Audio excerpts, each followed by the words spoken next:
at Summit Point Shenandoah course for Driving Line's driver battle. That is the thing that has brought us all together today. They wanted to see a competition between the Civic and the MR2 because they wanted to know which one was faster.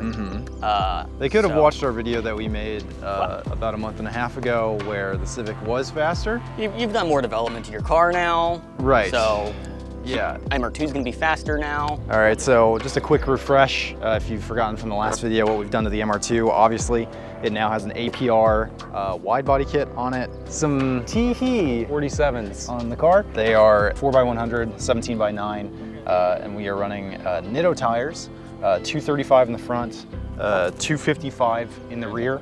So this is the most tire that this car has ever had on it. Obviously we've got the roll cage now, built by Artsum at Artsum Fab in Minnesota. Installed the Brid bucket seat from my Evo, and we've got our Race Quit 5-point harnesses in. The whole thing has been attended to as far as wiring by Mark at Frankenstein Motorworks. And then we've got these Willwood brakes now. Definitely gonna have some teething issues with those. Those are gonna take some dialing because you can't really just slap a big brake kit on a car and then assume that it's gonna just work like OEM. But hopefully the car is a little bit less sketchy to drive. Mark and I aligned the whole thing, so for the first time, hopefully the car is gonna drive nice and straight and not feel like a basket case. The MR2 has gone through a lot of development since our last track day at VIR, and it's exciting to begin the process of dialing the car into an actual competitive race car. However, making this many adjustments means there is a lot of margin for error. Here at Summit Point, my biggest concern is with my new wide body kit. The real thing that's stressing me out is that the clearance I have between the tires and the body kit is literally millimetric. So it worked, you know, in the parking lot. Is it gonna work going over curbing, you know, that kind of stuff? Yeah, so. I mean, when I did my wide body like 3 years ago. Yours is wide body? The front is wide body. You've gotten so used to it now. But I had some wheel clearance issues as well because I'm going from a much skinnier tire to a much wider tire. Yeah. It widened it like 4 inches or so. And there was a lot of development that had to be done. So obviously I'm like 2 or 3 years ahead of you in development terms. And in age, yeah. We don't need to really get into that. But I've done some development to the car between the last track day and this one as well. The last thing that I did to it was put 18-inch wheels with 265 width tires and a pass-through carbon intake. But for this track event, I'm running neither of those because we are on a standard tire, which is the Nitto NTO1, which is not a tire that I'm allowed to run in GLTC because it's a 100 treadwear tire. But both Ben and I are on the same tire, so we have removed the tire variable. We're on the exact same tire, and I think almost the same widths as well. And in the engine bay, I've put my old intake back on because I make more peak power with my old intake. Not trying to, you know, squeak as much power out of any class rules as possible.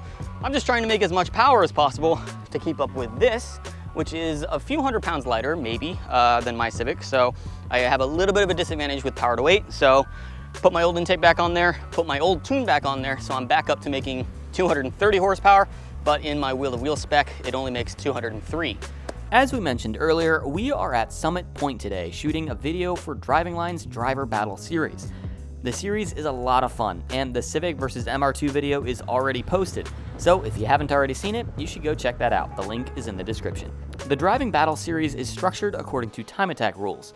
Whoever has the fastest lap time wins. This type of event is perfect for Ben and I, as we can shake down our cars and prepare for a high-intensity wheel-to-wheel GLTC class. But today, we have the entire track to ourselves to go as fast as we can.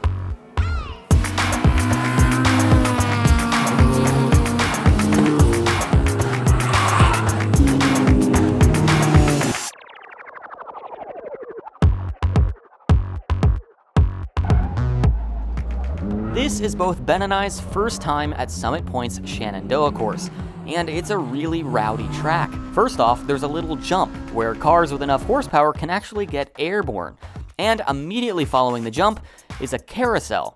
I've never driven on one of these outside of virtual laps at the Nürburgring Nordschleife. Immediately, it's evident that all of Mark's laborious wiring work was worth it. The MR2 is making strong, consistent power without any of the misfiring issues we had before. The power steering is working at all times, giving me the light, quick steering I'll need to catch the still extremely snappy rear end of the MR2. Yes, if I thought that the 255 width tires in the rear would be a magic fix for the unpredictable handling of the MR2, I was obviously mistaken. There's so much to come to terms with on this car right now. Again, for like the 4th track day in a row, everything has changed. My main takeaways are the car is consistently making power, which is amazing. That's what we want. It has a good amount of grip because we've been able to increase the tire size. It is very, very oversteer, off throttle prone. So if I'm going through any of these low speed corners and I'm not really committed on the throttle, even partial throttle, it'll start to just step out. The brakes right now, they're too sensitive because we have big brakes plus the OEM brake booster, and then ABS doesn't really seem to be working, or maybe it can't quite keep up. Overall, I cannot believe that it clears the body kit. Several times I got a big handful of oversteer and I had to go full lock, and it didn't catch the tire on anything. It's a Christmas miracle. I am having a blast with the car. I absolutely love it. The balance feels great. This is a very low speed, tight corner track as opposed to some of the other tracks we've been to, which really suits this car. So I can kind of chuck it into these corners and rotation doesn't matter too much. While as if I'm at a higher speed track, that rotation can be really scary and it can also scrub off speed. But at a slower track like this, you kind of want to scrub off the speed.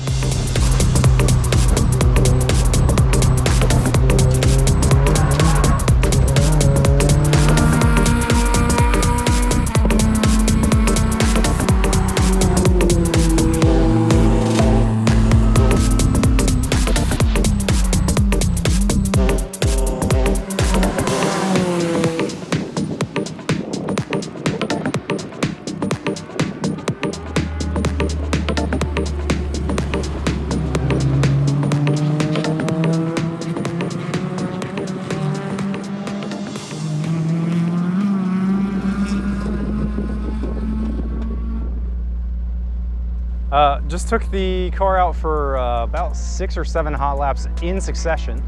We did come in after we had a drive-by-wire issue. The throttle pedal just stopped working and I had to turn it off and turn it on again.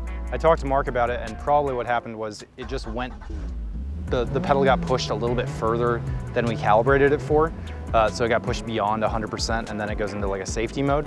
We can just change the threshold for that, again, a bit wider so that it'll have a new 100%. But small potatoes, it lapped, which is great. Being able to get seat time is the #1 way that you can develop a car. Unfortunately, it is also really on a knife's edge right now, and I think that that has to do with the Fortune Auto suspension, which we do not have dialed in at all for this new setup. I just went and drove a 350Z that a guy had down here that's also here at the track day. That car was immediately, it was like driving basically a different style of vehicle with how much more composed that car was than this just complete basket case. But we will get there. It's a lot of fun. Well, after that last session, I think we can adequately conclude that this car is amazing. There's only one like high speed, high sweeping corner, which can be a little scary with this car since the rear is so kind of tail happy. But at lower speeds with tighter corners, the car being a little bit tail happy really plays into its favor because you can chuck in, you know, maybe only like 40 miles an hour and the car will rotate through the corner. The one thing I wanted to test at this event was my axles, and I think we can call it a success because it's not leaking anywhere, I don't feel any vibration, there's no issues with it popping out. The brakes, the 5-lug conversion, and the axles and everything, it's all working out perfectly.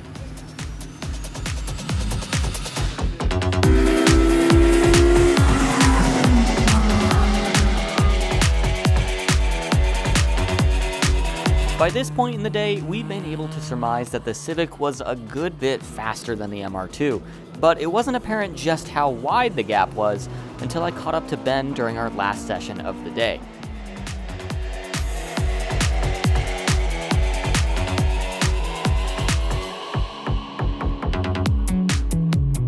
Seeing Ben Thorn's Civic in my rearview mirror, I know there is no hope of outrunning him.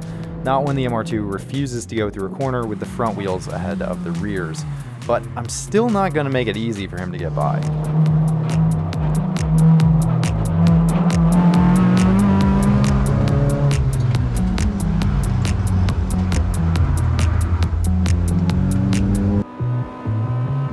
Ben is so far off pace, and the MR2 is visually so sketchy. I lose all interest in trying to go around him for fear of getting cleared off the track. Maybe a new strategy for wheel-to-wheel racing is to drive a car so terrifying that nobody can get around you. The tires are 255 rear and 235 front, so it should lend itself to a more neutral handling bias, a little more understeer based. As you can see, very understeering.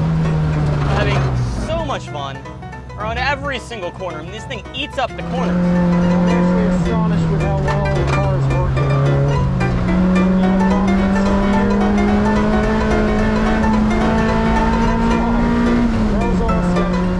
This track is incredible, and this car is incredible.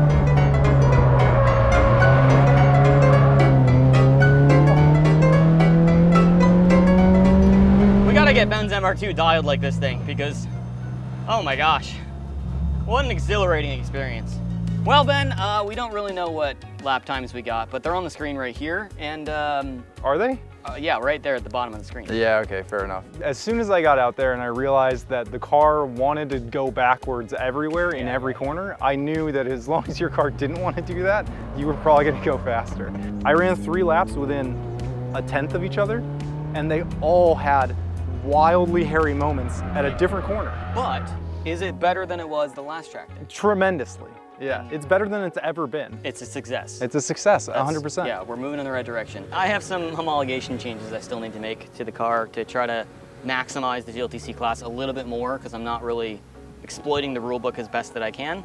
So a few more minor adjustments, maybe another test day. Maybe one more. Yeah. Because I don't think this is quite ready for GLTC. I'm gonna be praying it rains at every event, so that everyone's just scared. I think we have our ending already. Yeah, well, I wanted to make sure that we didn't forget to subscribe to the video. Yeah, like we've got to it. remind you guys.